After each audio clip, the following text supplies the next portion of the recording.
Alrighty, folks, it looks like we're live. Welcome back for another live stream, a replacement for last week. So if you were watching last week live, you probably saw a lot of and then when I finished, I looked at the recording and it was a lot of So I'm considering last week a lost episode, unfortunately. I spent a little bit of time with the recording thinking like, okay, maybe there's a setting or something I can change, but completely destroyed. So we are going to consider tonight to be, I guess you call it, I put redux or redo in the title for episode 7 because it didn't feel like it was fair to go on to episode 8. So what we're going to do tonight, at least to start, is do a review of the stuff that I built up last week that you should have seen but didn't see, but also stuff that you haven't seen or didn't potentially hear. That may be confusing. So during the stream, what we were trying to do is wire up drag and drop persistence. So you'll remember, and let me jump over here to my other screen. So you'll remember we have this UI where we've got a drag and drop where we can order stuff around and move stuff around. We had the basic drag and drop mechanisms working, but those weren't persisting to the database, meaning if we move stuff around, it would show visually, and then all of a sudden it would jump back, right? It wasn't actually saving or changing anything.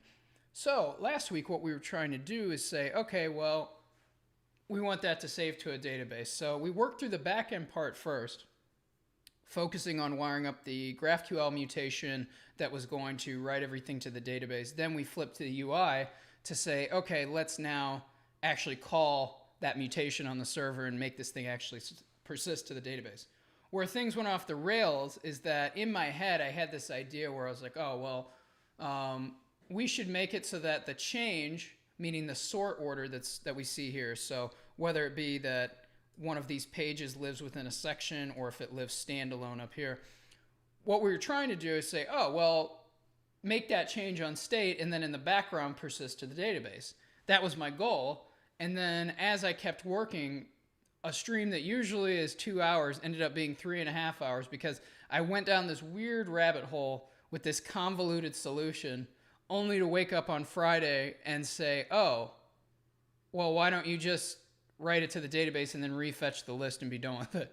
And my gut was telling me, oh, well, but you're probably going to have some latency from that. But the more I play with it, I mean, we can see it right here. That's what I'm doing, and it's working fine.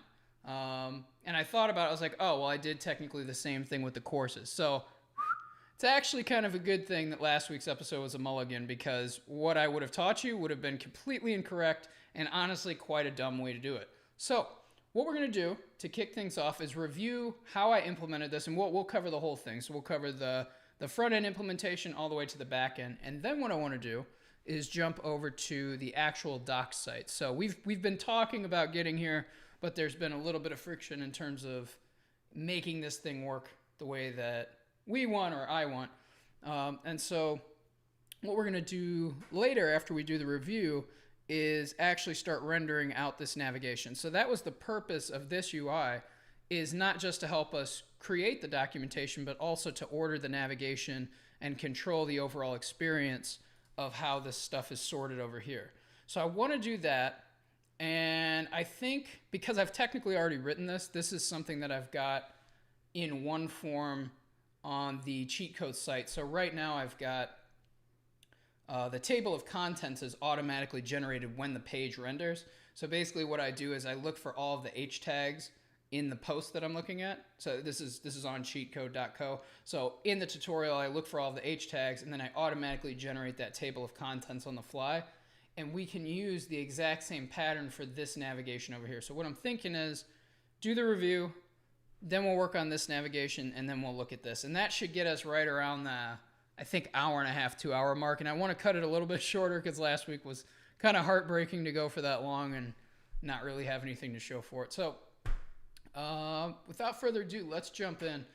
If you're watching live and you have any questions, go ahead and pop them in the chat. I always appreciate it. If you're watching this after the fact, make sure to leave a comment down below and hit the like button if you're enjoying these, because that lets me know that you guys are still interested in these. So without further ado, let's dig in. So what we're going to do first is start on the front end. So what we were looking at before, which should look familiar to you folks.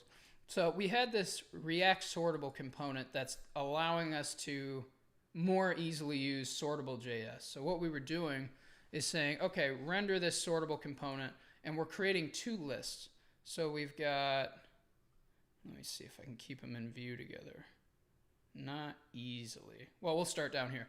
So we've got our main list, which is what we're calling our standalone list. Standalone and sections. So if I jump back over here, these posts up here right now are considered standalone, and they're in the same group or the same flow as this section right here. So we can see, we can reorder that list, but also we can reorder and change the contents of the individual section list. So what we're dealing with is those two lists. So the list we see right here, this sortable element, that's allowing us to do drag and drop on the standalone list out here. So if I pull that back out, so out here in this list, and then up here we have another sortable somewhere. Where'd it go? Where did it go? Or was I looking at the other one? There it is. I just scrolled past it. So this one is handling the sorting of the pages within a section. I almost said post, and we'll talk about why that is in a second. So the pages within a section. And so the basic idea was, okay, when we make a change to that list, right? When we say, okay, I want to move this out here, or I want to move this here. Whenever we do that, what that sortable element is doing is it's saying, okay, let me send you a change event. And in that event, we get the updated list, whichever list changed. So, for example, if I move this down here and I just sort these two back and forth, right? So I'm just flip-flopping those. That's the only list that's changing, but at the same time, I can also get two events, one from each of those sortable instances. So I can get one that's saying, hey, the standalone list updated, or hey, this section's list updated. So what we're doing in response to that is saying, okay, whenever we get the onChange event, we take in this pages variable, which is an array. And remember that when we're dealing with sortable, we're dealing with this data-id thing. So what this is doing, and I'll explain this placeholder concept in a second. Actually, we should jump down here because that'll make a little more sense. So we're using this data-id attribute to tell us when we do our reordering, what is the correct order of those elements. So data ID says, so we'll assume we have an array of, well, two items like we see right now. So we'll say the first one's ID is ABC123, and the next one is DEF456. So if I move DEF456 into the first position, when that change occurs, we're going to get an array back in this pages array, or this pages variable, that has DEF456 followed by ABC123. So it's literally putting the items in the array in the order that they appear visually on screen. And so from that, what we can do is basically decide at the database level, or when we send that up to the database, we can decide, okay, in what order are these items supposed to be? So what we're doing is saying, okay, take this data ID, and this is something that I did add last week. I forgot I did this. So one of the problems we were having is, okay, every time we get an event, we're calling for both events this handle sort. So let me see if I can hop between these and show you. Yeah, so we have handle sort, which is a function. It's just a generic function which takes in a list of items that have been updated, and then it says, okay, go do something with these at the database level. Both of the lists, even though they're technically lists of separate things, are calling that same function. So we have a problem. The problem is identifying, okay, well, when we get a list, which list is it? Or more importantly, where are the items in this list trying to go? So the hack that I came up with last week was, where can I show you? I just saw it.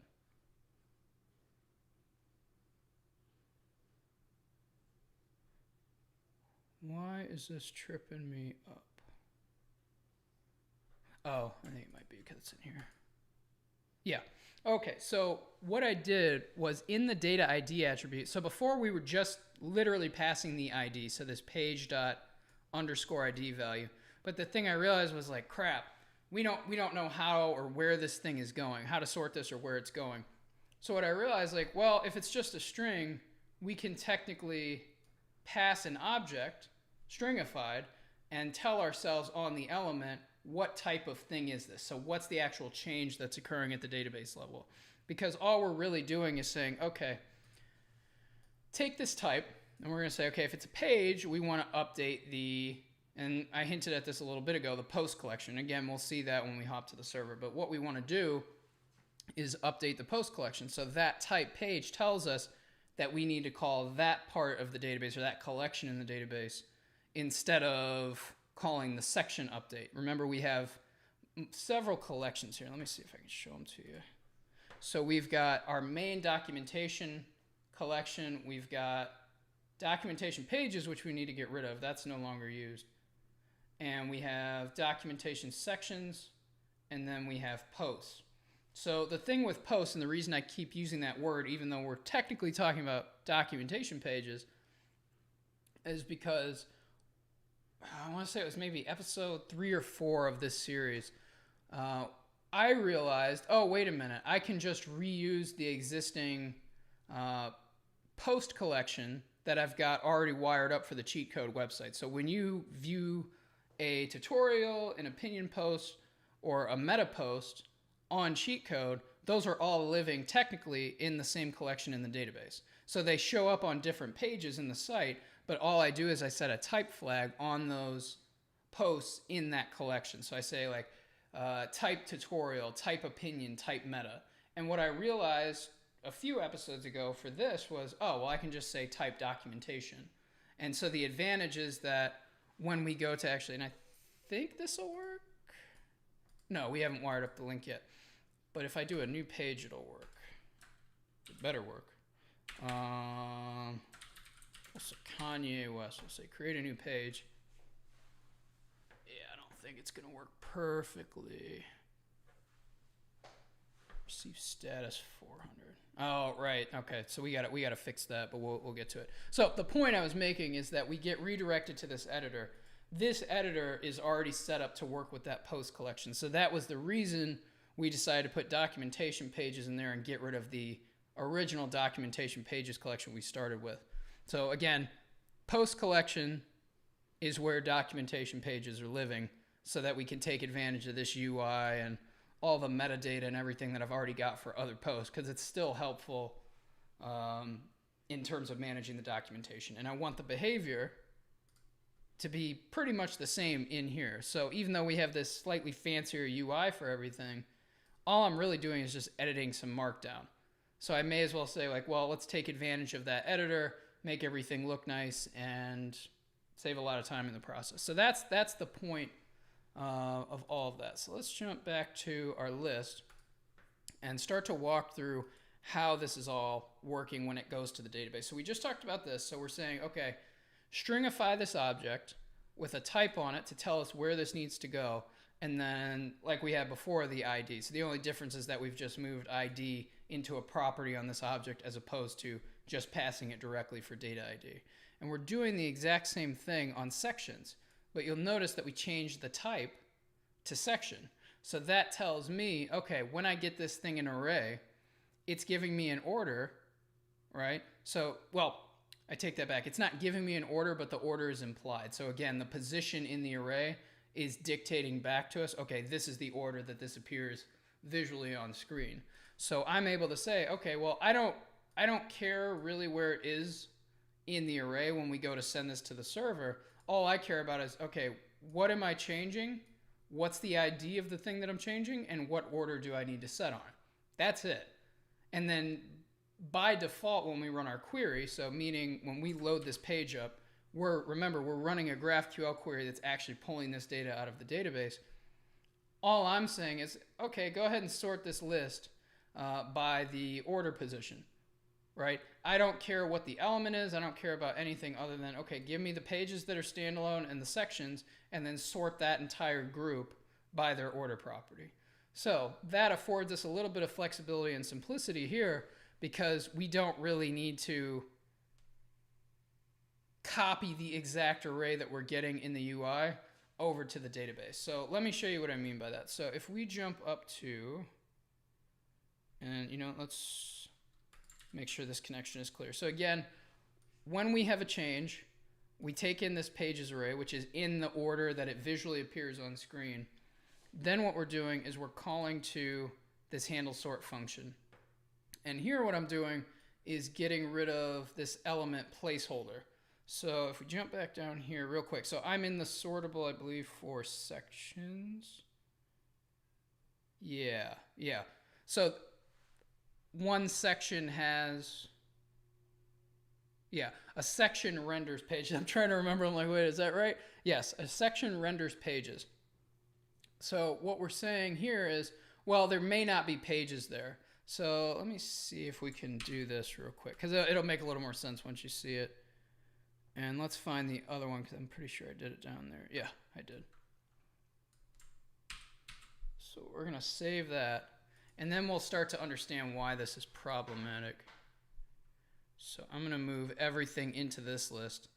And remember that a little bit ago we had this nice box, this nice target where we could drag everything, right? That's the placeholder. So basically that's a way that we can say, so even though I can drag up there, it's not immediately clear that I can do it. So by putting a placeholder there, we give feedback or communicate to the user, hey, this is a target. This is something you can do. If I wasn't the guy building this and like I hired somebody to use this, they might look at it and be like, what? Like I can only have one section. So the advantage of adding in this placeholder, and I think this is the standalone one, is that it just gives us the target. So almost like if you go skydiving, right? What do they tell you? It's like, okay, land on the target. And they might have like a big red circle on the ground of where they want you to land so you don't slam into a rock or something like that. So that's what we're doing here, is we're creating that target that we want to land on or we want to drop stuff on. So not entirely necessary, because like we saw, it works fine, but it adds a nice little UX touch that makes it a lot easier to use this thing. So we have a placeholder on the standalone list as well as on the individual section list.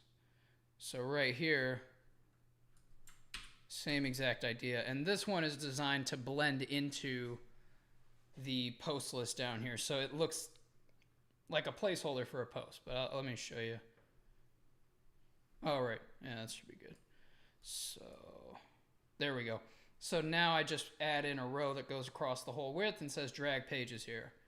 So same exact idea. Now I have a target in either direction that I'm going. So better user experience and I understand what's going on. So going back to handle sort, again, we have this on change event firing.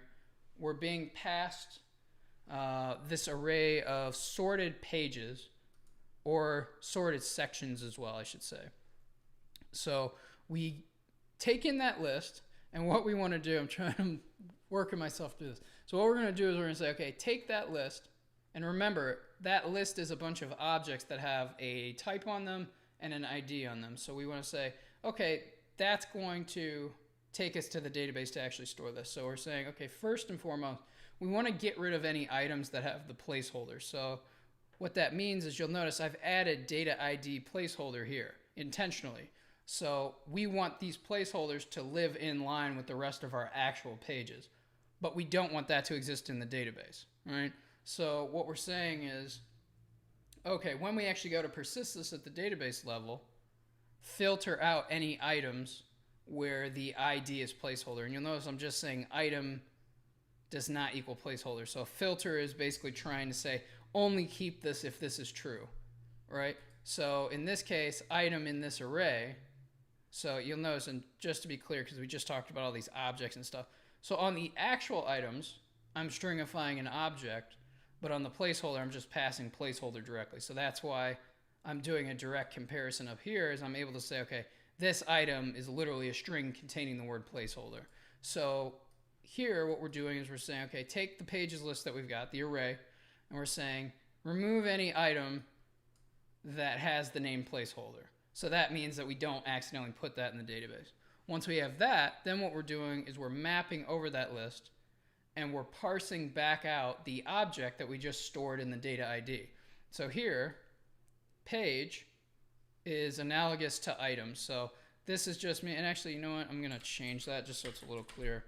So here we're saying filter out a page. Here we're saying, okay, with the pages that are correct or the ones that we want, now map over each one and say, get us back the parsed object from that string that we create right here. So when we stringify it, it's literally a string. So it looks like an object if you print it out or you log it out, but it's not an object. So we can't actually work with it in memory in JavaScript. So here we parse it back out. So we basically reanimate this object into an object, store it in parsed page, and then we spread its contents. So again, this is with the type and the ID of the thing that we're updating.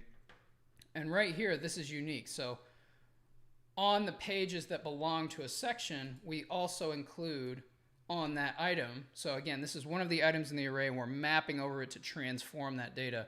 We add in the section ID to tell us, okay, we're trying to change the page with this ID that belongs to this section, right? And is in this order. So that's the whole point of this. And you'll notice that I'm not setting an order yet. I could technically do it here, but I don't have to.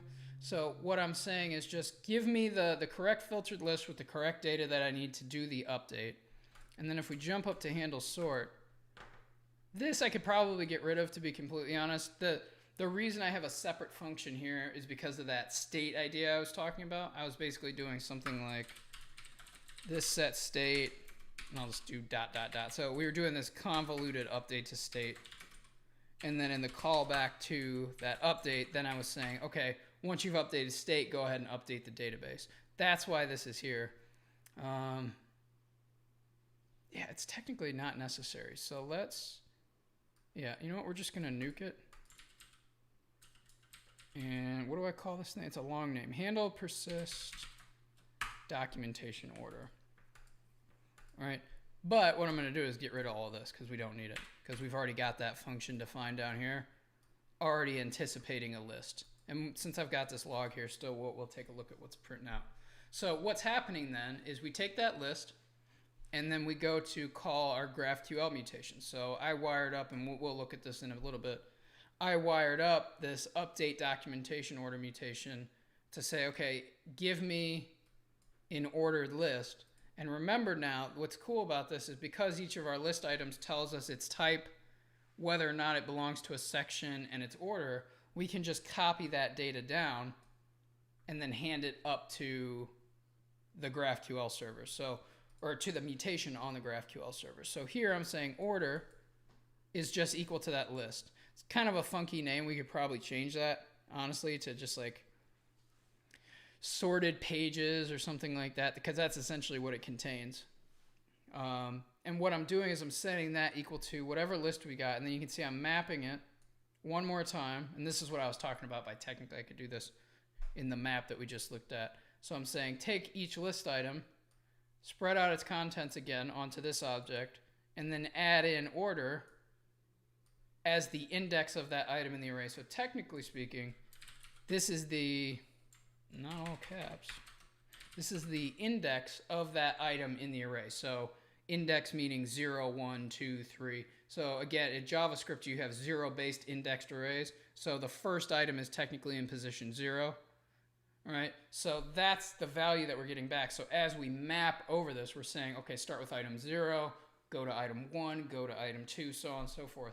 But what's neat about that is that also informs us about the actual order on screen of the elements in this list. So all we can do is just say, okay, well, change the name of that variable from index to order just to give us a little bit of context on what this is. And then we just combine that with our other object that has the type and the ID. So now what we've got is this really descriptive array of objects that tells us where this thing goes, what sort order it's in, and what element do we need to change in the database. So we hand that entire list off to the GraphQL mutation, and then what we'll see in a few minutes here, we take that list and then we parse through it. We basically say, okay, if the type of item in the list is a post, or excuse me, is a page, then we want it to go in the post collection. If it's a section, we want it to go in the documentation sections collection, so on and so forth. So again, that's the whole point of that, is it's a sorting mechanism. It's almost like a, I don't know if they actually do, I guess they do this, like a zip code, right, on an envelope. That's how they sort it to go to a city, is they say, which zip code does this belong to? What's effectively what we're doing here is we're saying, okay, route this to this zip code, which in this case is just which collection in the database do we want. So with that, let's go ahead and look at one last thing. So I want to show you what this looks like.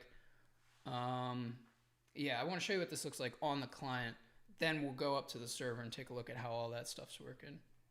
So, and it looks like our stream is much healthier tonight. I'm not having anything beeping at me or anything like that. So, very nice.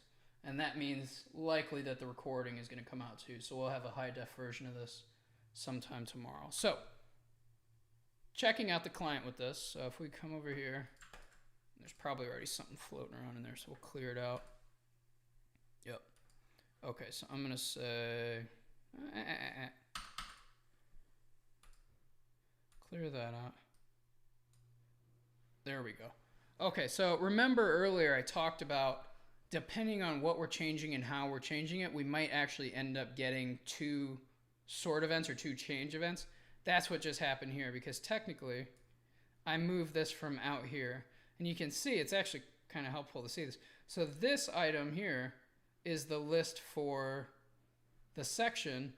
This item or this list are all of the standalone items now, because again, the event or the value that we get here is always what we're transitioning to, not from. So we're basically saying this is what we want reality to look like now. That's what we're trying to say. And so we can see here, this list right now, nothing belongs to a section, so all of the section IDs are null. But we still retain, okay, this is a type page, so we get page, page, section, and then page in the order that we see them on screen. So we're basically telling ourselves, okay, the order in this array is where it belongs. And that's what we're doing here, is setting that order based on that index in the array. So that's how that's all working. So now what I want to do is talk about how this actually gets handled on the server, which is the more interesting part, at least in my opinion, of how this stuff works. And then we'll come back down here, because there's one more step. So after we do the update, the thing that makes the UI update for the user or persist in the UI is refetching the documentation. So we'll come back after we understand what's actually happening on the server. So one last thing we got to look at, because remember with GraphQL, you've got multiple moving parts. So we have not just our GraphQL server and our GraphQL schema, which basically defines all the possibilities for queries and mutations that we can run in our code. We don't just have that. We also have types. So types define the shape of our data. And then we also have these guys, which are, I refer to them as the client-side query or the client-side mutation. I kind of use those words interchangeably.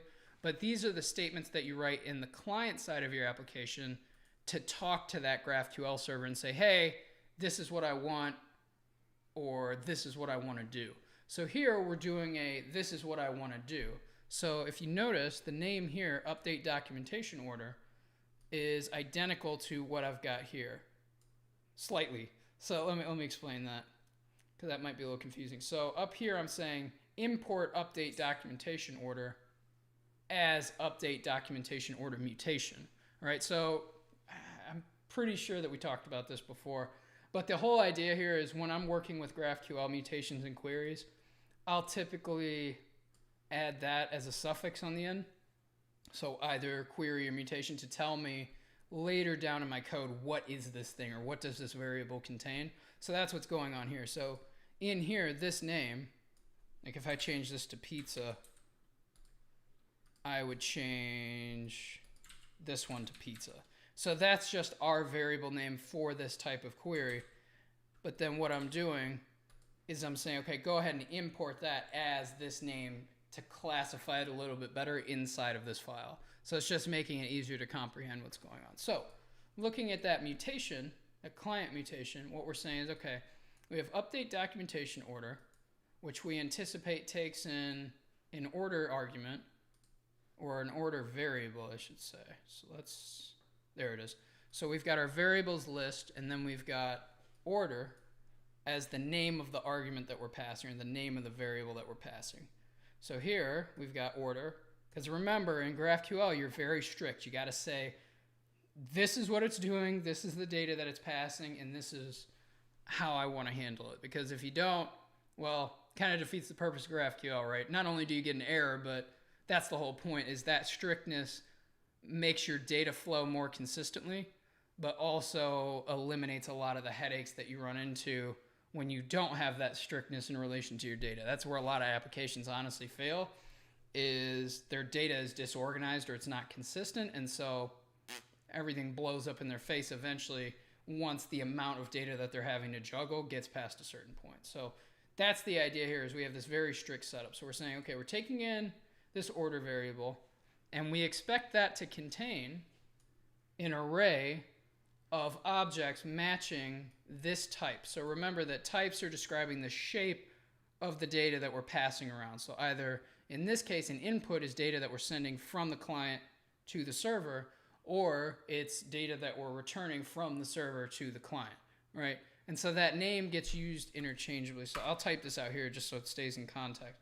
So remember that we have types. So technically in the schema, and we'll see this in a bit, I have a type called documentation navigation item, which is the one that I would use to describe what I'm returning from a GraphQL query or from a mutation, because technically you can have return values.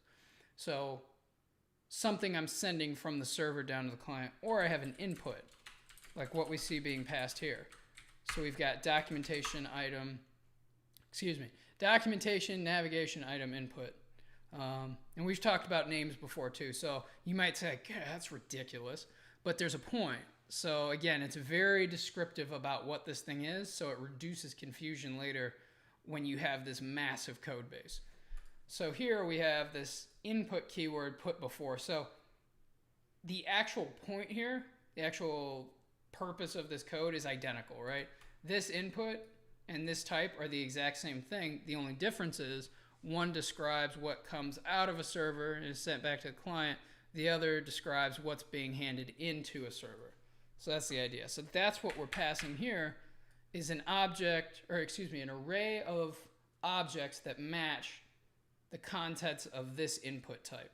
And real quick, we're going to skip up to the server just so you can kind of close the loop on that one. So that's what I'm talking about. So we have this input type that describes the shape of the input object that we're handing up. And because we've wrapped this in square brackets here, we're saying we expect to be handing in an array of these objects, not just one object. And then remember that this exclamation point after it is saying this is required. So in the event that we do not pass this, or we do not pass something that matches this type, GraphQL throws an error, rejects the mutation from happening. So it's kind of, I guess you call it like light data security. It's basically limiting you from making stupid mistakes, or if you have a lot of user-generated content, from your users making mistakes. Because that's one of the worst problems to run into with an app, is if you weren't careful with your data structures and the way that you've handled your data flow, you can run into a lot of problems where you've got mix-match or mismatched data in your database. So you've got some objects have 4 properties, some have 10, some have 12. And if you're not doing that intentionally and have a reason for it, it can create all sorts of headaches when you have to do stuff like migrations, if you change your APIs, because now you're having to handle at the code level all of those different variations. So that's the idea here. It's like we have to do a little more work up front, incur a little bit of pain because it is extra code, but the advantage is, well, it stays organized. So remember that when we're dealing with GraphQL, so we have this update documentation order. So this I was able to change to pizza, but you'll notice when I did that, I intentionally did not change this one. So the difference is that this is like a variable, right? This is like const pizza equals this mutation. Same exact idea. So traditionally what I'll do is I'll just name, unless I have a good reason for it, I'll name this const mutation. It doesn't say const, but that's the spirit of it. So I'll name this mutation the same exact thing as the GraphQL field that I'm running the mutation on. So remember in our schema, let's jump back up here. So in our schema, we have fields that are defined on what are known as root types. So we have a root type of mutation and we have a root type of query, right? So we're defining right now a mutation on the root mutation called update documentation order. So this name here has to match, this name here has to match this name here. So just, it keeps highlighting everything. This one right here, so line number 2. So those names have to match. So if I change this one to pizza, I have to change this one to pizza, right? So that's the one that matters. The outer one is just a way for us to describe or give a variable name to the mutation that we're trying to run, all right? So once we have that, now what we're going to do is we're going to take in that variable and we're going to actually pass it to the field. So we can see up here, oh, well, this has the expectation that we're going to give it an argument called order that contains an array of documentation navigation item inputs, and that's required. So, and that's purposeful. So this here is setting the expectation for the server to say, okay, when this request comes in or when this mutation comes in, make sure that the arguments match these requirements. So again, it's very strict. It's saying it has to match this. So if I did something like that on the client and I tried to run this, even though it's technically correct, we have the right data shape, we have the array, it's using the correct order, variable name, all that stuff is correct. It's so strict that if I don't include required, it's going to say, hey, wait a minute, you told me on the server that this thing is required, and on the client you're saying it's not.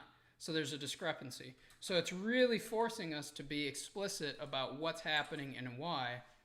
And again, it's kind of painful the first few times you go with it because you're like, I just want to get my data wired up.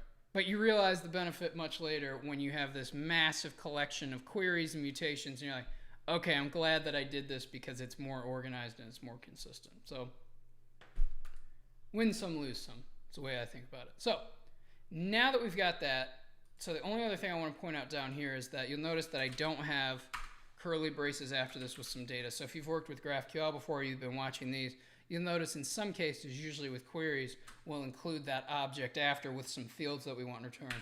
In this case, I don't really need anything back from the database. I don't care. So I'm just saying return a Boolean value from this, or I'm setting the expectation that we will. And in GraphQL on the client, when you write your client queries, you just omit the curly braces to say, okay, this is a Boolean return value. And not to worry about it, because if it does have the braces and you try to run this, GraphQL will throw a warning. It'll say, like, hey, wait a minute, you told me this is returning a Boolean value, but you included braces like you want data back. So that's what that is. So without further ado, let's jump up to the server. We've pretty much figured this out. So again, we have, where'd it go? There it is. We have our field on our root mutation being defined. And remember, this just sets the possibility. This doesn't actually handle it. We'll look at what handles it next. So we're saying we're setting the possibility for a field called update documentation order that takes in an order argument. And I'm just to save the breath, I'm not going to repeat that name, but it has an object or an array of objects that match this input type. And we're saying they're required. And then here, this closes the loop. So we're saying this returns a Boolean. You can see some of our mutations, like this one, credit card, is being returned when you update a customer card. So in some cases, it's necessary to return something. In others, it's just a signal back to the client, like, yeah, okay, that was mutated successfully, that was completed successfully. So with that, now we know, okay, we've got our field, we know what it's going to return, it's just a Boolean. So now the other side of this is the resolver function. So we're setting the expectation here, or the possibility. Then we need to fulfill that possibility. We do that with a resolver function. And remember that resolver functions are loaded in our schema, and the organization pattern that I use in all the boilerplates is that I separate all of our mutations and queries and all that stuff, all the resolvers off into their own files intentionally, so it stays a little more organized. Because you can technically add all this stuff right here in line, but it becomes a mess, and it's really hard to parse through, and it can become overwhelming. So that's why we're doing this here. So I'm basically saying, okay, I believe I put this under documentation mutations, but we'll check. So documentation mutations is an object that contains all of our resolver functions as methods on the object, and we're just saying, okay, use the spread operator to unpack those onto the main mutation object. So here I've got resolvers as the object, and we're saying these are the resolvers for mutations, these are the resolvers for queries, right? So that's the basic idea there. So we're unpacking documentation mutations onto that. So if we jump up to documentation mutations, and the structure here is we have our API folder, then we have our data topic is the way that I describe this. That data topic contains all of the GraphQL related code for that topic, and it contains our MongoDB collection, right? So it's all packaged together in an easy to find way. So inside of mutations, we can see, okay, I think this is the only one in here. So we've got update documentation order. So again, this is the function that's going to fulfill any requests made to that field or any mutations performed on that field. So in here, we see this again. So I talked about this before. I have a helper function, and this is built into the Node.js boilerplate called no user error. So that's just a check to see, do we have a user before we perform this task? Just as a little bit of light security to make sure somebody isn't randomly pulling up our GraphQL instance or our API in some random app and trying to access it. So first, a little bit of security. Then we get into the actual persisting of this data in the database. So what I'm doing here is saying, okay, if args.order and args.order.length. So remember, order contains that array of objects. So as long as it exists and it has a length greater than 0, then what we want to do is loop over that. So I just use a for each here. And this is the important part. So remember, on the client, we added in this type property to say, is it a page or is it a section? So all this code is doing now is saying, as we loop over each of those items in the array, check and see if the documentation item has a type equal to page, we want to perform an update on the post collection. Because remember what I talked about earlier, we reused the schema for posts for documentation pages because we get all those extra benefits with it. So that's what's happening here is we're saying, okay, if it's a page, we want to update that item or that page as it exists in the post collection. So here I pass my query to say this is the thing I want to update, and then I pass my update operation to say this is how I want to change it or this is how I want to update it. So in this case, what we're doing is we're saying, okay, if it's a page, we want to set documentation section ID and we want to set the order, right? Because that tells us, does this belong to a section and what order is this thing in? So what's neat about this is in the event we have one of those situations where we have section ID null on the client, right? On those objects that we're passing up, well, technically that's fine because that just sets documentation section ID to null in the database. And as we'll review this in a second, when we retrieve all of our posts and sections from the database, what we're doing is we're checking to see, does this have a section ID? And if it doesn't, it's a standalone page, but if it does have one, we group it in with all of its siblings in that section. So this update works both ways. So if section ID is null, fine. The database gets set, or the database sets documentation section ID to null. So when we query it back, we just say, oh, this is standalone. And then the order, well, that's a given because that is the sort order that we added based on the position in that array we get back from Sortable.js. So that's all that's happening here. We're just saying, okay, take the ID off of the item in the array, or that object. If it's available, set the section, otherwise set it to null, and then we set the order. So now when we query this back, we'll basically be able to say, okay, if it's standalone, meaning it doesn't have a section ID, put it in this order in the list. If it does have a section ID, put it in this order in that sections list.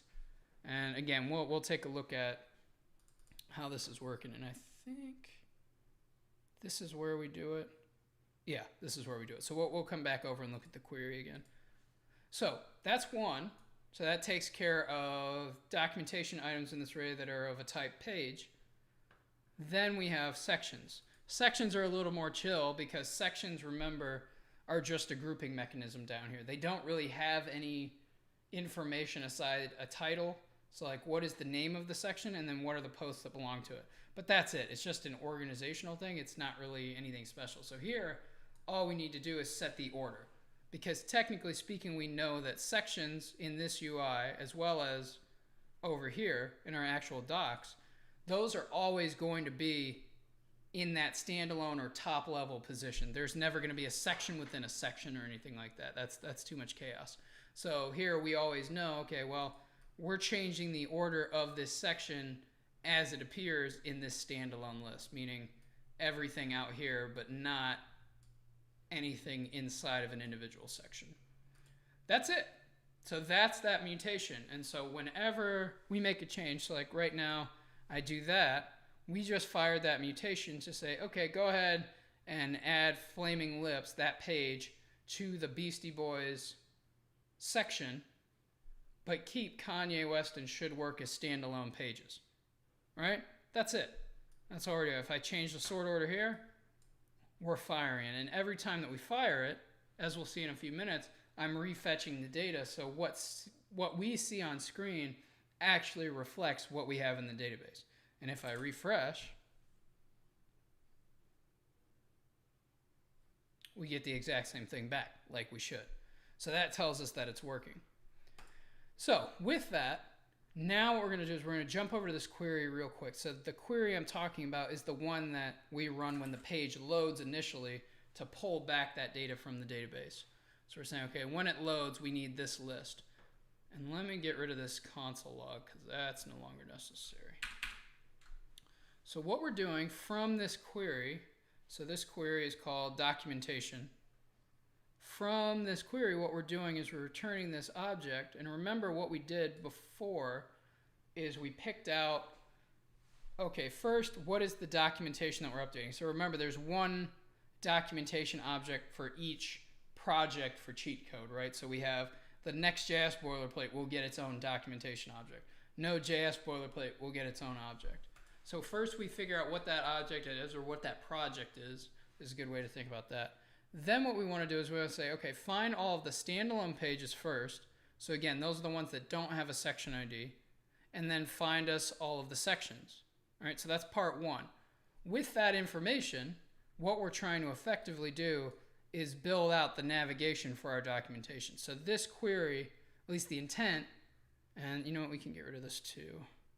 The intent of this is that we're going to use this on the actual documentation site just like we do in the admin. So the advantage to that is whatever changes we make here will be automatically reflected here. So we don't have to make any concessions in terms of like, oh, well, in the CMS I have to change it this way or put it in this order. Does none of that. It's always going to be consistent. So whatever I see here, that's exactly what all of the users who are reading this are going to see. One for one, which is cool. So back here, we get our standalone pages, get our sections, and then we set navigation equal to, and you may remember this, so because we're having to query the post collection for each of our sections, what we're doing is we're saying promise.all. So that basically says, don't resolve this promise until all of the other promises in the array that we pass you. So here on line 25, we're passing an array. And that ends down here on line 46. So in that array, we expect there to be multiple promises. Don't resolve this promise, because technically, even though it says promise.all, it's its own JavaScript promise. It's just one that waits for multiple promises to finish. So we're basically saying, okay, await all of the promises in that array to resolve, then return it. So basically what this does is it allows us to organize or map over all the data first before we actually respond to the GraphQL query. Which sounds really slow, but because all of this stuff is all on the same servers and really close together, it's almost instantaneous. So what we're doing is we're saying, okay, in that array, the first thing we want you to add are, and keep in mind this array here is the array that we're rendering out here. So we don't see an array right now because we're not looking at it in the code, but technically there's an array that generates this list for us. So first we start with our standalone pages. Those are the ones that sit outside of a section. Then we get into the sections. So we map over the sections, but we have to do something special. So up until this point, the only pages that we have are the standalone ones. So what we have to do is say for each section, copy over whatever information we have about it. So in this case, the order, the name of the section, and the type, as well as whether or not it's standalone. So here, this is just us informing ourselves back in the UI on the client that, hey, this is a standalone element. It's not something that should be nested. So that's how we decide how to render the actual UI. So we have that. Then for pages, what I'm doing is saying, okay, go ahead and run a query on the post collection again, but this time, this time what we're trying to do is say find all of the posts that are of type documentation, have a documentation ID equal to the documentation project we're currently looking at, and have a documentation section ID equal to the section ID that we're currently mapping over. So if the first section is ABC123, that'll be set here. If it's DEF456 in the next one, that's what gets set here. And then we're saying, okay, go ahead and give us back whatever those posts are, if they exist, as an array. And then we can see here we've got a sort by. So this is coming from the Lodash library, which is an NPM package that gives you a bunch of utility functions for JavaScript. So one of the convenient ones they have is sorting an array of objects by some field. So here I'm saying sort all of these post objects by the order field on each of those objects. And I'm doing the exact same thing on the entire list. So remember, we technically have two sorts, or at least two sorts. So we have our standalone list sort, so our standalone posts plus our sections. Then we have the sort of the pages within a section. So down here, this now has a sort order, right? So that's what we're doing is we're saying, okay, sort by the section order. So make sure that the posts in a section are sorted. And then that entire list, make sure that all of that is sorted by that order field. So it's hiding down here. So that now gets us the data that we see back here. And that's the basic process of getting this updated. So we're saying, let me make sure I didn't break this. Oh, I was just deleting comments. Okay. So let's save that. So this gets us back to the point where, okay, well, now I can change this. And you've been watching me do this the whole stream here. So I'm basically moving this. And what's happening now is like, well, this actually reflects reality as far as the database is concerned.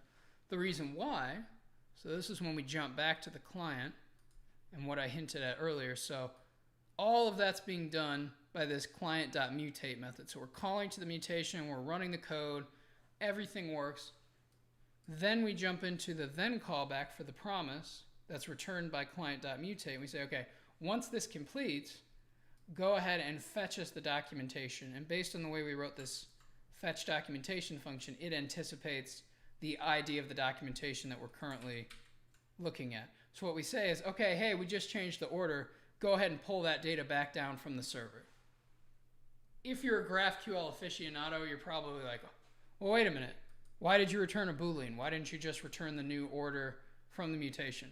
The reason why I didn't is because the return value for this query for documentation is pretty complex. And the only way to really get around not having this pile of messy code here in the mutation is to rip this code out for this query and put it in a file so we could reuse it easily. Didn't seem worth it, to be completely honest, because it wasn't really causing any performance issues. So I said, screw it. But that doesn't mean that in the future I might not change my mind on that as I start to play with this in production and see like, okay, it takes 3 seconds for this to update and it looks like it's broken if it does it this way. So I might separate stuff out. And instead of refetching data back here on the client doing this, I would just return the data to the mutation and then set that automatically back on state. So it's effectively the same thing, except it reduces the number of trips, right? Because in the pattern I just described, you'd have one request and one response still, whereas with this, you technically have two requests. So you have the request to do the mutation and the request to fetch the data. Slightly inefficient, but in this case, I'm fine with it because, well, it works, I'm happy, and again, this is, for the moment, just me using this, so I'm not too picky as long. And that is what you missed last week. So that was what was, roboted into the stream and made completely unintelligible. So now what we need to do is actually put this data to use in our real documentation.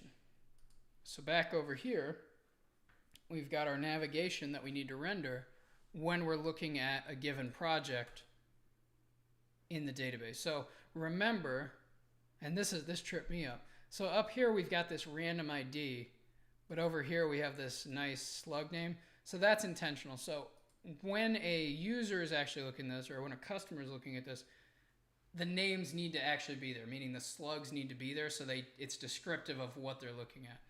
back here in the UI, I just don't care, right? Because I can see up here, oh, okay, I'm editing the documentation for the Next.js boilerplate.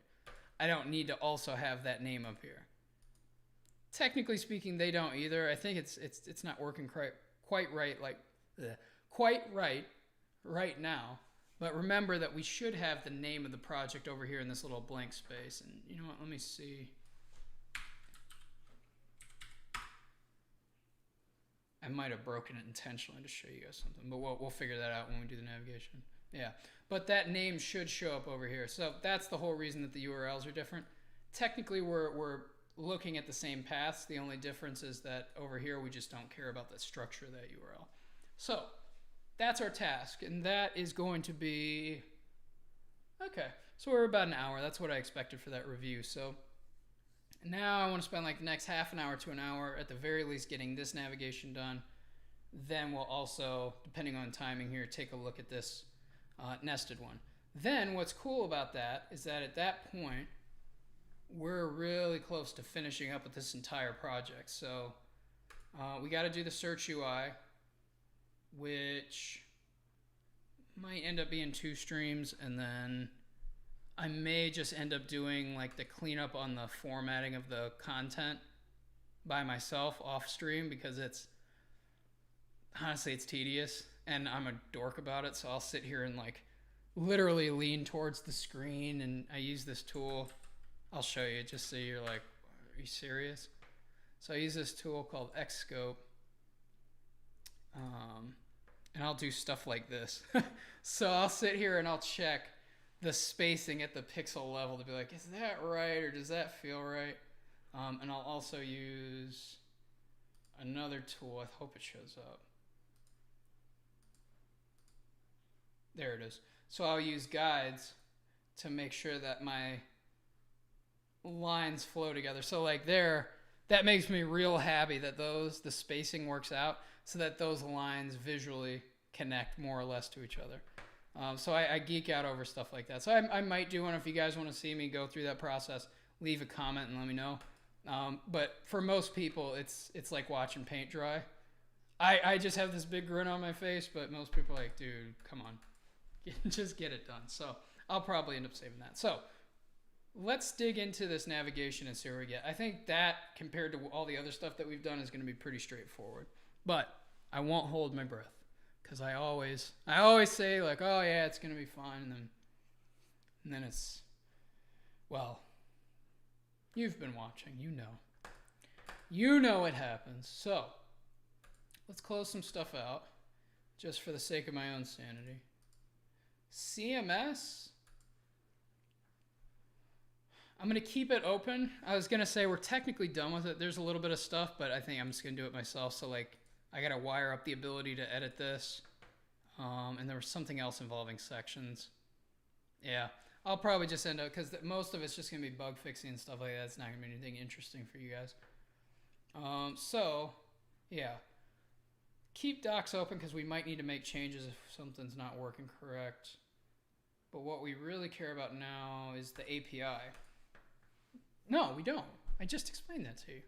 Yeah, we don't care. That was the whole point of having this documentation query. So let's go and look. We might get lucky here.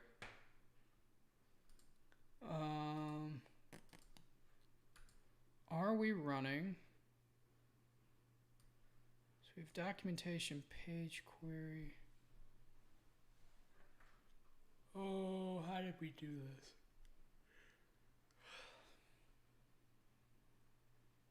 I remember. Yes. We have a layout. This is what I was looking for. So yeah, we might actually get lucky here. So what I mean by lucky is that technically our query that's going to contain our navigation is already wired up here on the client.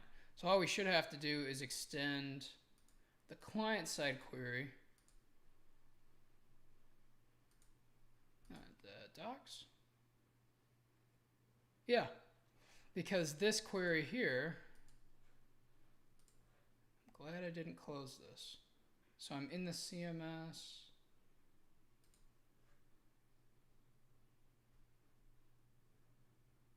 Where is it? Queries documentation.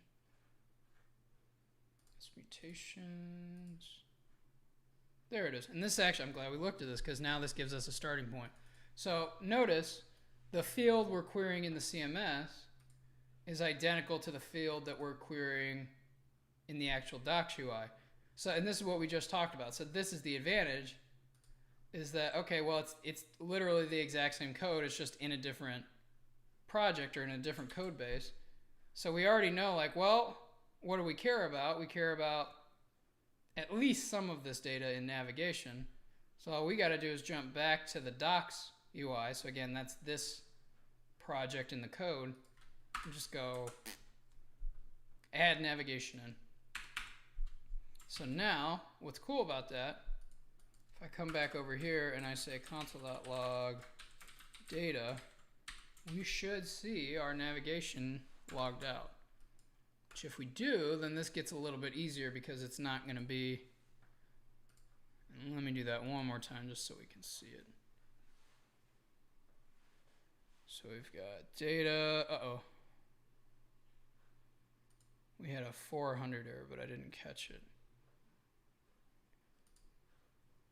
Let me stare at it a little more intently.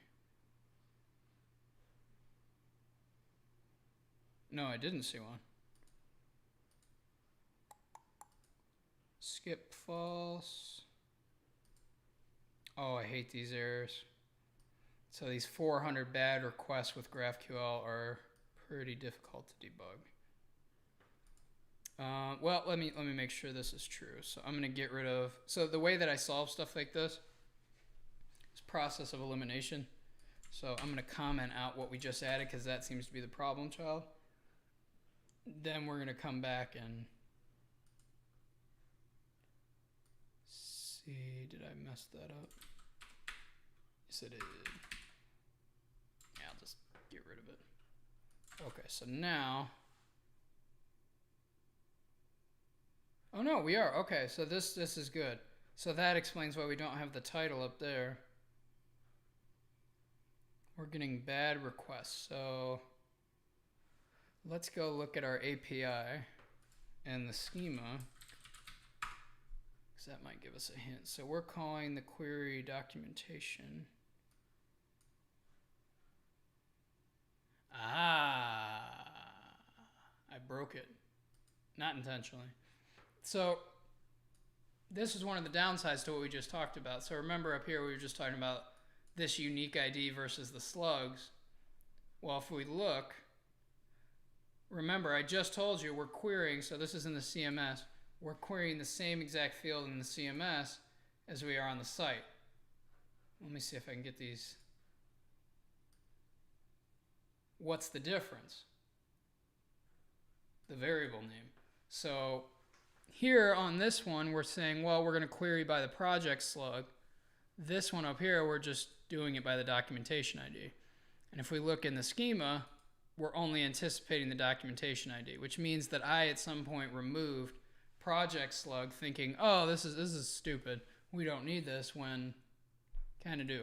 So we're not totally out of the woods on the back end just yet.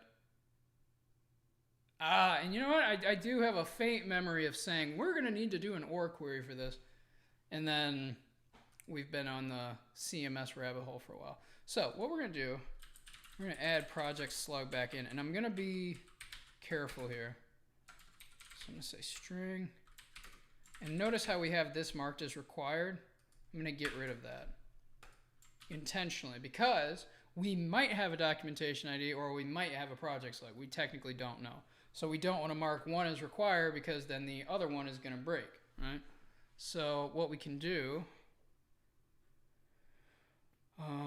so we say we expect either. So real quick, let's update our client side. So we got to update the CMS and we got to update the docs front end. Project slug's good to go. So this one's not marked as required. So those should match over here.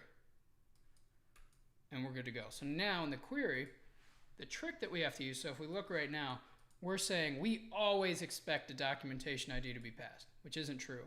So we need to do it like this. I'm going to say So in MongoDB, you can do something called an OR query to say, it's either got to match this query. Let's clean that up. So this query, meaning this object, or it's got to match this one. And let me double check that matches the structure of our types. Yes, they have a slug field. So we're trying to say, okay, and we should be careful here. So we should say, if not documentation, meaning we didn't find a match. For now, I'm just going to return an empty object just so it doesn't totally melt down. But we know based on our setup, well, whether we're looking in the CMS or we're looking in the site, we're going to have either a project slug or documentation ID. So one of these queries should match. And because we want that query to return the exact same thing for both, as long as we have documentation, we're good to go. All right? We don't care at that point. So this structure doesn't need to change in respect to the return value. So if I save that, and then we come back over here, I have a feeling our title's going to show up. No. Did I break the server? No. There we go. And yes, we get our title back. So that was all that was wrong with that, is it was just getting past the wrong stuff. And in this case, we know it worked because, well, it found the documentation per that slug, so this Next.js boilerplate slug, and returned it. So just to make sure, just saw the flash, so it looks like it did. Yep, good to go.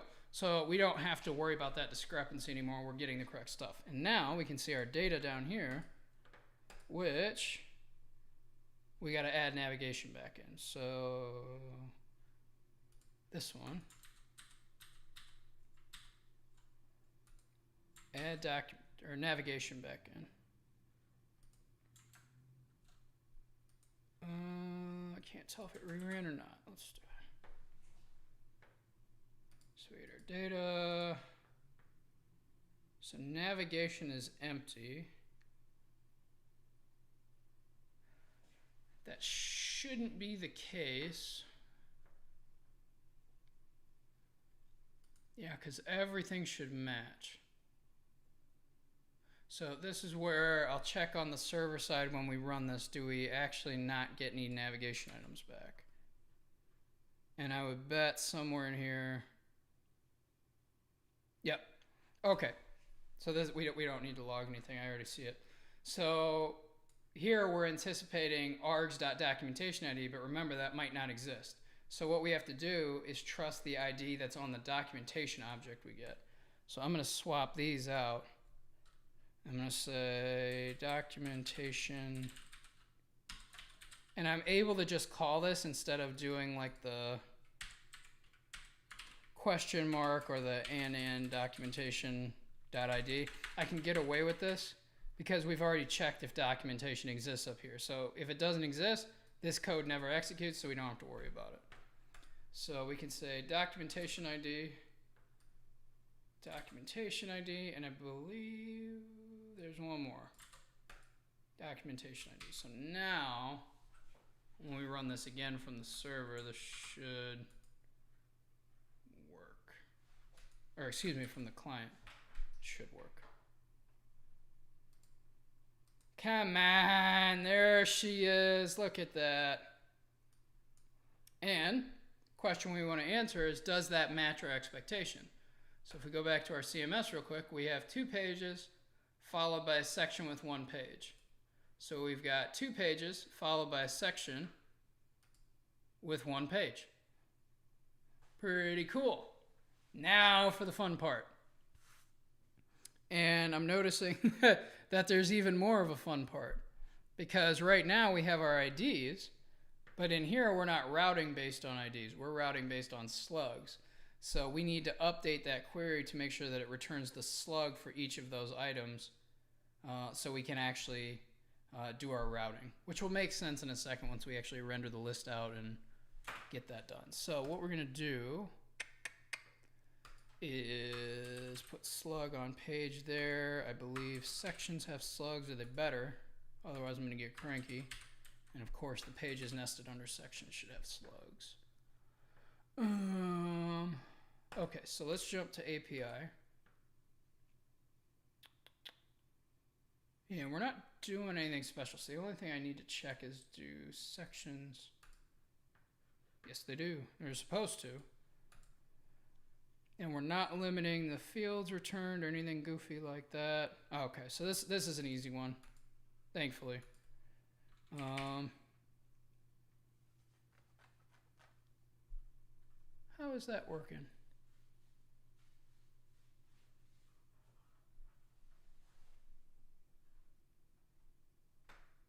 Oh, right. We set this nested.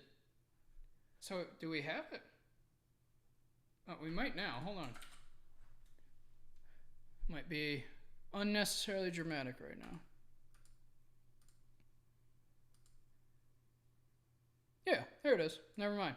So all we had to do was add slug in here in the query to make sure that it actually returned. So this is in the docs project. We just had to add the slug to make sure it was actually available to us. So before it just wasn't returned. So I'm happy with that. So we've got should work. Flaming lips. Beastie Boy. Beautiful. It's beautiful. Okay. I absolutely love New York accents. I just, it makes me so happy. Talking about pizza, talking about cannolis, building software. I don't really like the, the negative stigmas that people attach to programmers. They call us nerds. I'm not a nerd, okay? Grew up in the Bronx. I've been doing this since I was 14 years old. I ain't no nerd. This is how I keep myself entertained while I'm working alone during the day. I'll do these little voices, little characters, and I'm not as lonely as I look. I'm very happy, even though I'm out of my mind. Okay, navigation, let's do it. Well, let's do it. Let's get serious. What I gotta crack my knuckles? Or what is it? I can't even do it. You gotta crack your knuckles. Okay. I'm putting on a show because I'm trying to remember what I'm doing.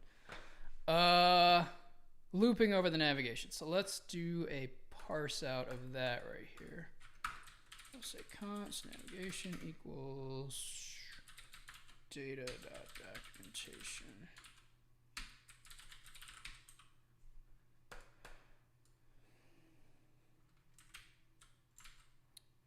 The only good thing that Bruce Springsteen ever wrote.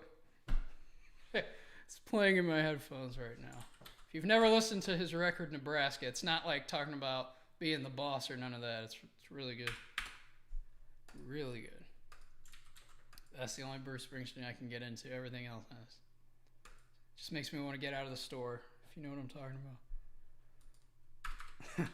about. All right. Navigation.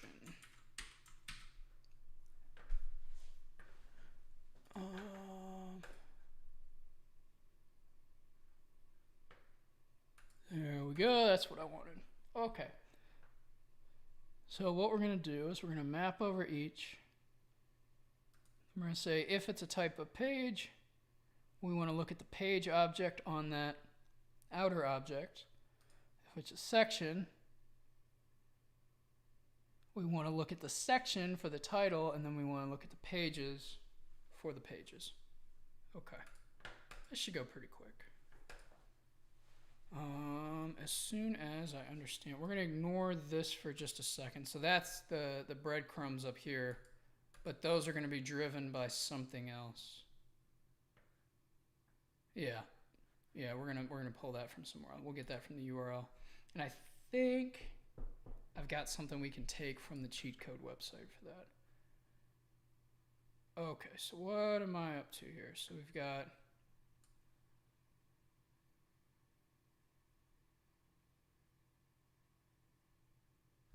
So that's weird markup. But let's see, because I might, there's a way around it. So what I'm looking at, I'm expecting to just be able to output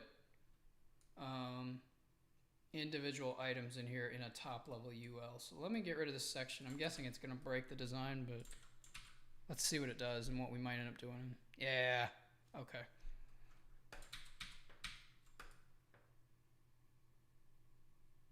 Yeah, that does kind of burn us a little bit.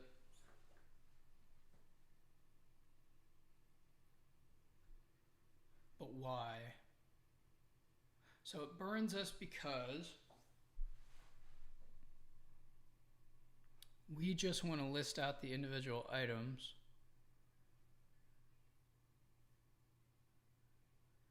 The section part doesn't really matter at all.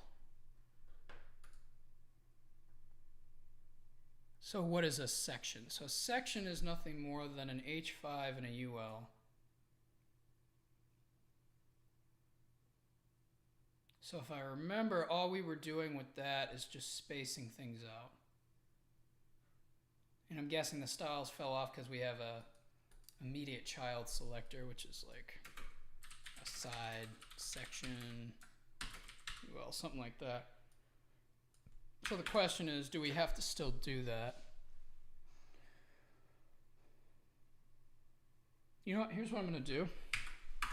I'm gonna write the loop that I want, and then we're gonna see if we can kind of merge the two chunks together. So it'll look kind of crappy out here like this to start, and then we'll move it towards the actual design version. So we know that we have navigation, or we should, and we have, just to be safe, you know what I'm gonna do? Yeah. Do that like that, just in case we don't get a value back. And then right here, I can just do a map without a bunch of funky code. So I'm gonna say, okay, go ahead and map over all that. Now what I want is to say, okay, pluck off the type. This is very similar to what we saw with our drag and drop update. I'm gonna say if the type equals page, or if the type equals section.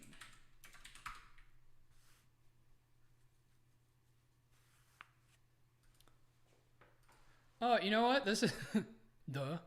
This is identical to CMS. We did something like this. That was the whole point of the separate. Yeah, we had render standalone page and render section. Both in this case are table rows.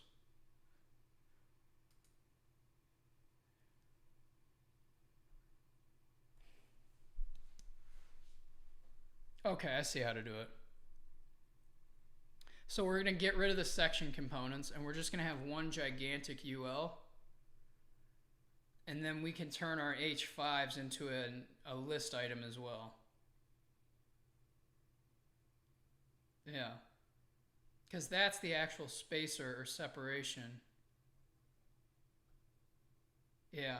Okay, that'll work. So I'm going to do this. I'm going to wrap this in a UL. So there's only one we're going to say for the navigation. And we might separate these out into functions too. So what I'm going to do is say, okay, if it's a type of page, just return an li with a, we're going to need a link. Yeah, let's get an href. We're going to set those to the path for the page.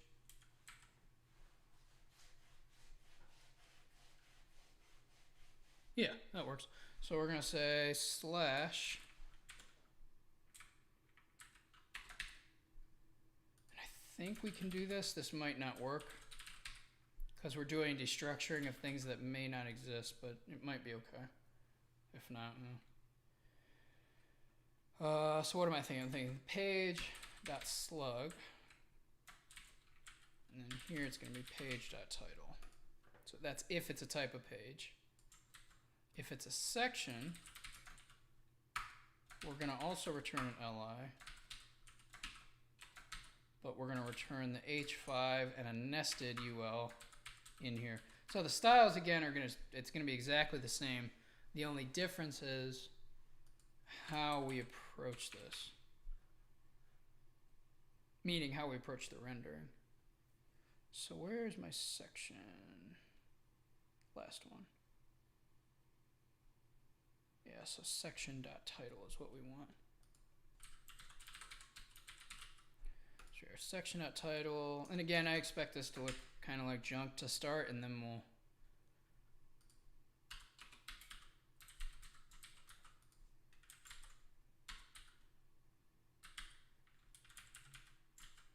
I'm going to do this instinctively just to be safe. So what I'm doing here is basically saying, okay, by wrapping this line in parentheses, I'm saying treat that like a new variable in line. I'm basically saying, like, okay, the value that this is going to return is either the pages array, assuming it exists, or it's going to be an empty array.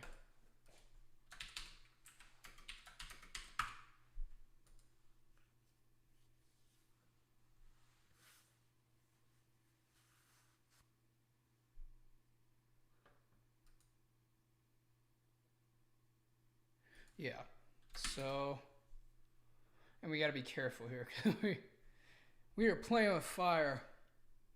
Page.id, that's what I'm after. So by that, I just mean we're playing with React, so we want to make sure we're doing the stuff it needs. So if you've never seen keys before, because React's doing a lot of this with something called the virtual DOM, which is an in-memory representation of this DOM, it can lose sort orders and it can lose track of what the thing is it's looking at if we're rendering inside of a list, because elements can look exactly the same. So the key attribute here is unique to React, and that's us saying this list item or this item in a list is this one. So it's this unique one, as opposed to just saying like no key, which means it could end up getting the same element or the same value 3 times, but it scrambles itself up. I might be able to come up with a way to show you what that means, but for now, kind of run with me on this one so we can get through this. So I'm going to say key equals page ID there, and then down here I'm going to say key equals section ID. Now down here we've got pages, because we expect sections to potentially have a pages array, which are going to look like these. So all we got to do is say return. And here, I'm going to change the variable name so there's no collisions, because we've already got page defined up here in the outer scope. So I'm just going to call it a section page, which is correct. And that section page is one of the items in this array. So here, section page.title, section page.slug, all of that stuff works out. So here, and this is where we got to be careful. So we've got section page.slug, but we don't have the section slug. So what we need to do is embed that in the URL as well. So we're going to say section.slug. So that way, even though we're clicking on this page, which is just a singular title, we need to look at that page as it exists underneath the section based on how we organize this. So that is part 1. I believe complete. Yeah. Okay, let's see what it does. It might flip out. Ha! Look at that. That worked. So if we compare it, should work Flaming Lips, should work Flaming Lips, Beastie Boys for the section, and then Kanye West beneath that. Okay, so that works. So now we've just got to tweak our styles a little bit, which isn't too crazy. I just want to be careful. So let's go and look at our styles.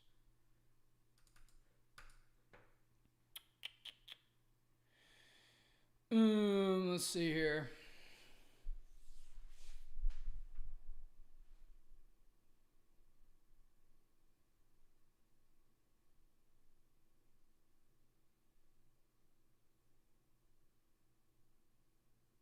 Oh, we got rid of sections. That's why it looks goofy. So we might, oh, that'd be cool. Let me just get rid of section instinctively, and then we'll see if this just works. If it does, that's awesome. I love stuff like that.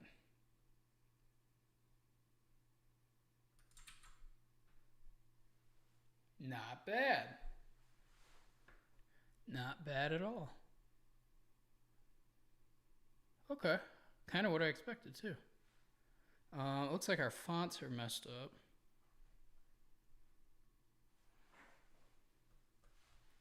Is there another section floating around? Yes, there is. There we go. So now our typeface looks correct. This appears to be... Why are you getting a before element?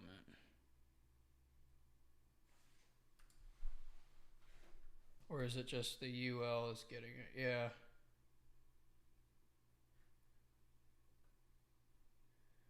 Oh, you know what? I think that is an obsolete style. Yeah, it is. So what is this? A side UL, LIUL. That's probably... Yeah. So let's comment it out. Looking better. Okay, so we got a little bit of a flub with our URLs, but that's okay. Oh, I forgot the documentation name. Okay. So, all right, this is going a lot smoother. So this, you might be thinking like, oh, looks like a disaster, but to a trained eye, this is pretty close. So we're going to comment all of this out because we just do not need it. Now it should look a little, there we go. Okay, so the thought I had was, well, H5s are the separators. And they're only going to appear in relation to... So I'm just going to fudge this one. So I'm going to say 20 pixels off the top. Let's pump it to 25.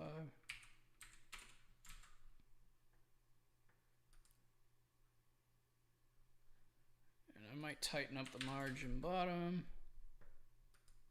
Make sure the stuff looks like it's together. Okay, so the only way to really verify this, I want to add one more page. Create the page. We expect that to break.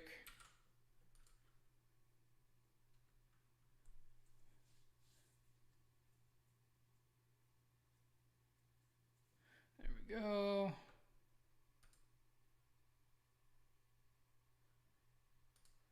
So now if I refresh, Tears for Fears, okay.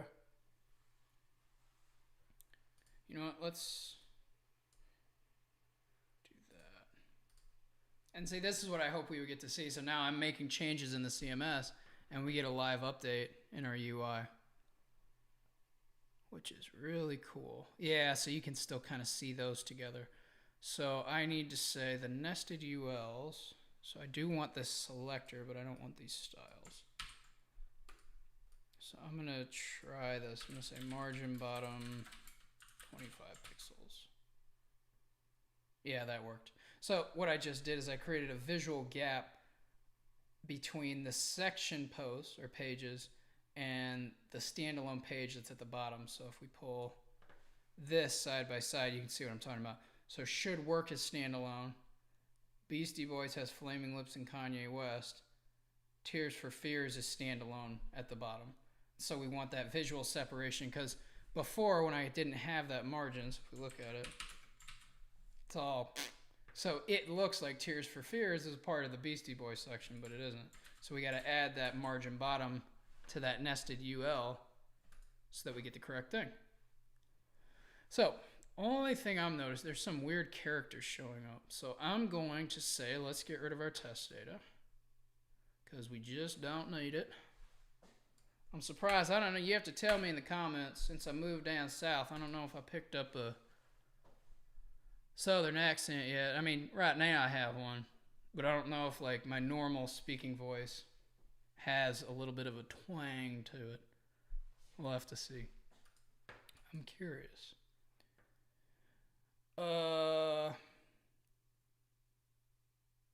URLs, routing. So Section.slug, section page slug. Okay, there it is. So if you look, I don't know, can you see that on my screen? No, I don't think you can. Let me try and pull this up. So when I hover over that, no, I can't tell. Yeah, you can. Very faintly. So at the bottom, when I hover over that, it tells me what URL I might be going to, or I'm going to be going to, in the bottom left corner. So right now it says /BeastieBoys/Kanye West, but then it has this weird URL encoded character %7D. And I don't remember which one that is, but it shouldn't be there.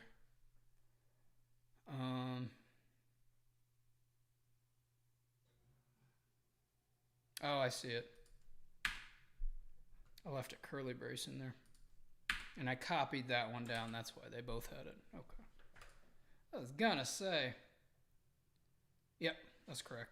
Okay, so now we still don't have our project slug in the URL, so we gotta factor that in. So we're gonna copy this title down. So this is the documentation title, but we also need the documentation slug, which I hope we have. We should. Nope, we'll close that.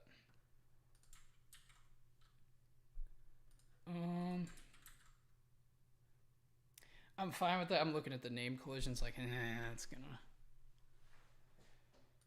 bump into stuff, but I'm fine with it for now.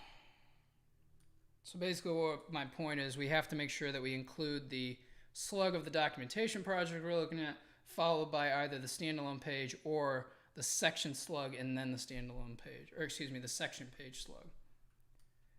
So that's a standalone page, and then down here we've got section pages. So now, even though we don't really have any content, yeah, so that's starting to work. So I'm changing the URL up top, and you'll notice we're staying in the Next.js boilerplate project. We just don't have any content on these pages yet. So what I'm curious about is, can we yeah, okay, this is a catch-22. So we might have to go back to the CMS briefly, because I can't even click on these rows. We never wired up a link to get back to them after they're created.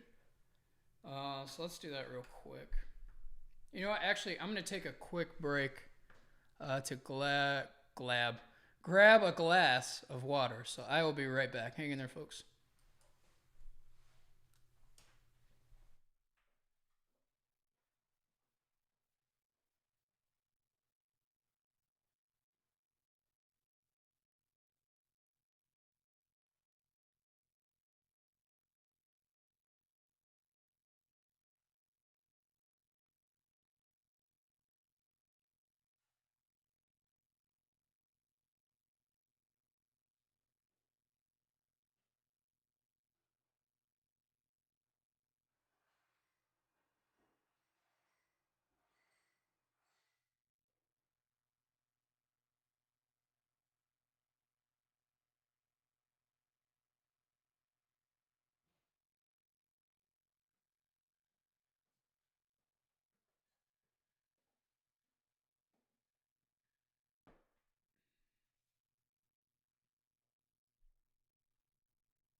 And we're back. All right.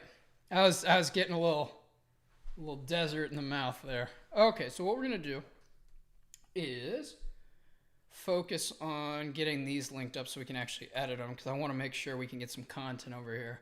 And then based on the timing, I'm pretty happy with the productivity on that, so I think that's where we'll stop after we get all of that tested out. So, links. And this is actually going to be very similar to what we just did in the docs. So,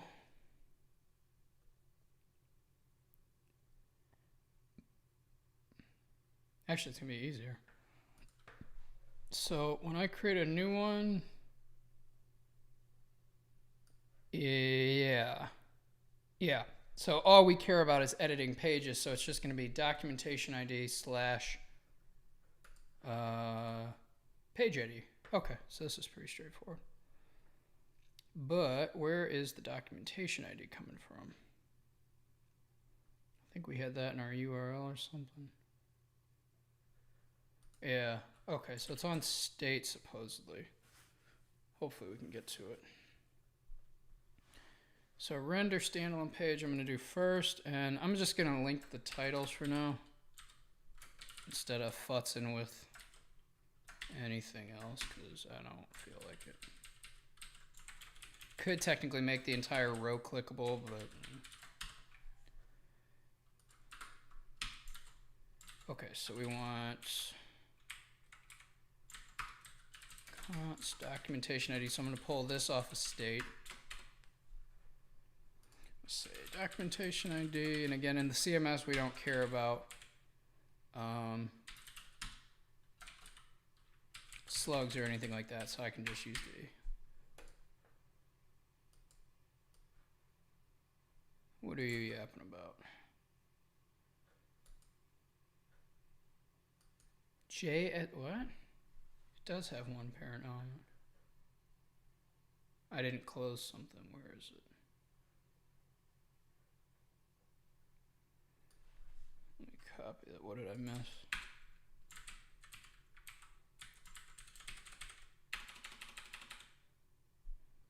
Yeah, okay. Oh, I see it.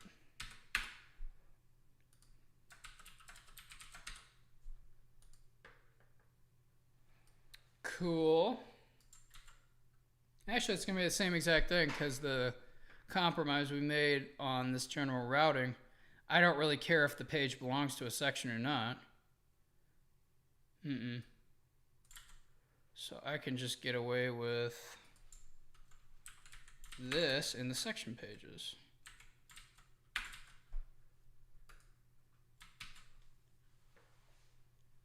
Oh, it might not have link in here. Does it have link? No. So from next link, I believe.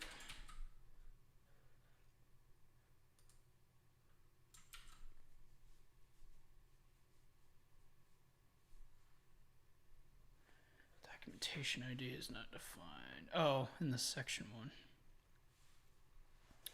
So let's copy this.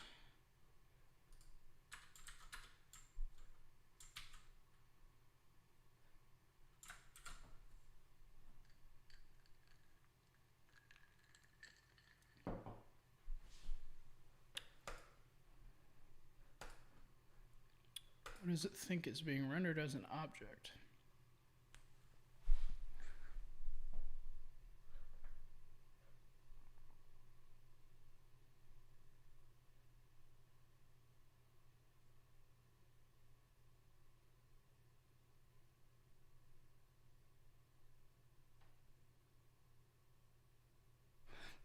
I'm not sure.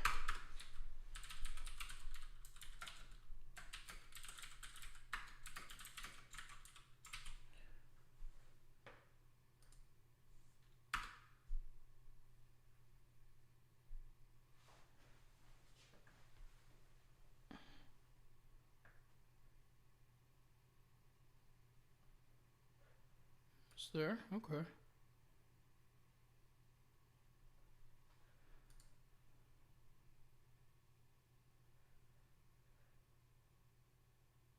That doesn't make any sense.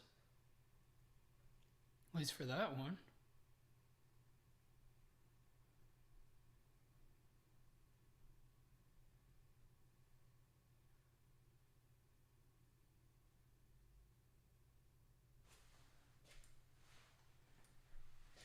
I'm genuinely confused.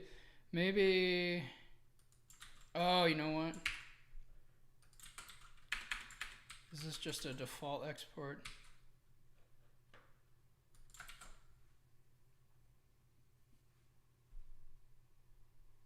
Yep. Okay. I was gonna say that's some goofy bullshit. I don't like that. I don't like that either.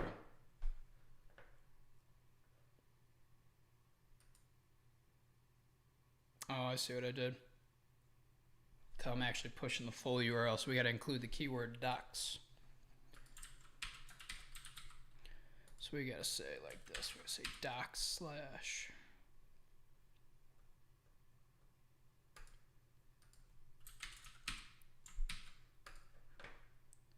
I apologize for shouting obscenities if there's any youngsters watching, and I just... What I was going to say is it's going to be even worse, so I can't say that either. I can't say anything these days. I'm waiting for you folks to cancel. I'm surprised I haven't gotten messed with yet. I think I'm in a protected class, being half black and half white, so I'm kind of flying under the radar. But I'm sure somebody's just going to have a field day with me. Wait until they find the video of me with dreadlocks when I was 19? 20? Shoving my face under a soda fountain at a Quiznos. It's pretty harmless, but there's a lot of good little things out there. All right. So I had to stretch. All right, that should be working. Let's see.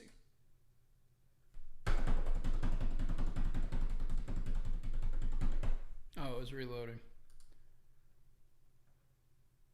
Where are you going to go? There it goes. It was just building. Okay, so that worked. Good. I can get to this one. And now it seems to be working randomly. So remember before when we created the page, it didn't work, and now it... Alright. Okay, how about this? And which one is that? Flaming Lips.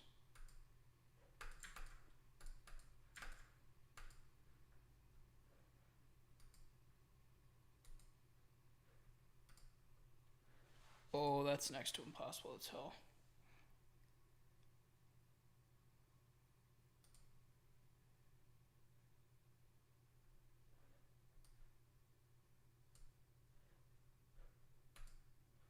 Honestly, I'm not sure. Well, okay, so the net, that works. Put those back together.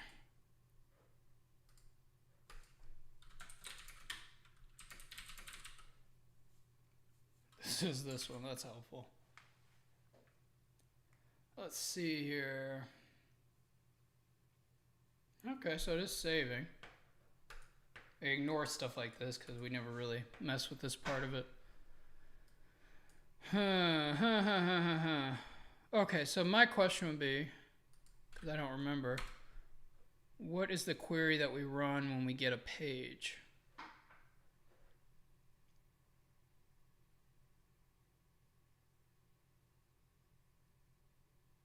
Yeah, what is the query? Trying to think through this puzzle, because this is pretty intense. Far more intense than I expected when we started this.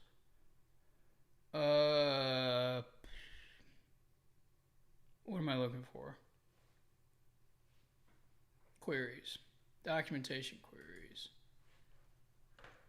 No, we know that one. I feel like we have it. That's why I'm getting confused. Does this query post? Oh, okay. So this works out. Yeah. So if we look, I think this is the case. So we have this documentation page query, and I think we saw this earlier. Let me verify that. That's why we kept that folder, I was going to say. Doesn't seem very characteristic of CheatCode.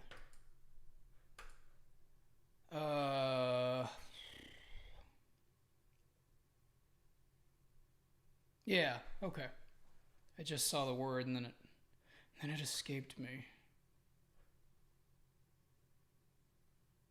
Yeah, documentation page query. Okay. So that makes perfect sense why this is failing, because it's querying the wrong database collection. So here we want to change this to post. And this makes sense because when we started this implementation, we started with that documentation pages collection and then we jumped over the CMS. So that is one of those things that you got to get used to when you're doing stuff on the fly. It's just like, don't get too attached to any one thing. Posts. Or no, it's just index. That's correct. And it's not pages, it's posts. Digging a little bit of a hole for myself. So is this query still correct? So let's start at the top. So we're saying, okay, project slug. In this context, that's fine. We don't have to do the OR query. We're saying, okay, if we have documentation, find the section slug if it's available, otherwise return null. Then we're saying, okay, get us the page with this documentation ID and this slug. And then if we have a section ID, so we're not far off at all. So add documentation section ID in just to make this query super precise. And that should work. So just the collection. Come on. That made me very happy.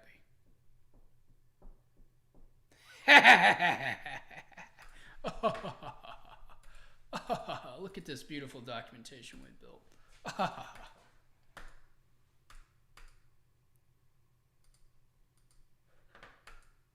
Pretty cool, huh? This will be really cool once we get all the little bells and whistles working. Okay, so we've got our basic flow here. I love doing this. I'll sit here on stuff and just click for like 20 minutes with no real point. Very cool. Okay. Time is it? Do I want to go down this rabbit hole? I'm looking at this sidebar navigation. No, I do not. Just because of last week. That was a real heartbreaker. But that's productive. That we covered what we missed last week, and then we also got this navigation wired up with the content rendering. So we technically fixed some bugs, which is awesome. So then that would leave us with, we gotta do these breadcrumbs, we gotta do this. So those are two that we can knock out at the same time. And those would be relatively quick. Should be. That's probably, with explanation, probably about an hour. That's 10, 15 minutes. And then I think, because we'll only be about like the halfway point for how long we usually do these, what I'll do is start on the search. So remember, we want to do like a stripe style. Is that right? Yes. So like when I click in here, I get this nice little overlay, and then I get like a real suggestion search. Maybe I do. Yeah. So it'll match. We want to do something like this. So we basically want to say like render a nice little modal UI, and then link people to that specific documentation. That on the UI side isn't too heavy duty. We should be able to do that pretty quick. Actually, I think next week we can have that working. But then the actual wiring up to the search service that we're going to use called Algolia, that's going to involve a little bit more. But then at that point, I think we're pretty much ready to push this live. Yeah. And I think I talked about doing a a session on, or a stream on doing deployments. I took a look at the code after I said I would, and I'm like, I don't really want to go through this. But what I will do, we might just do like a Q&A session or something like that at the end of each of these builds, just to give me a breather.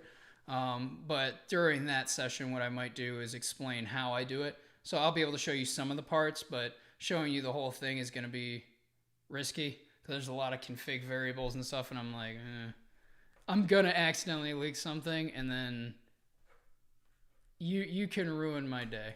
We'll put it that way. So we're not going to do that.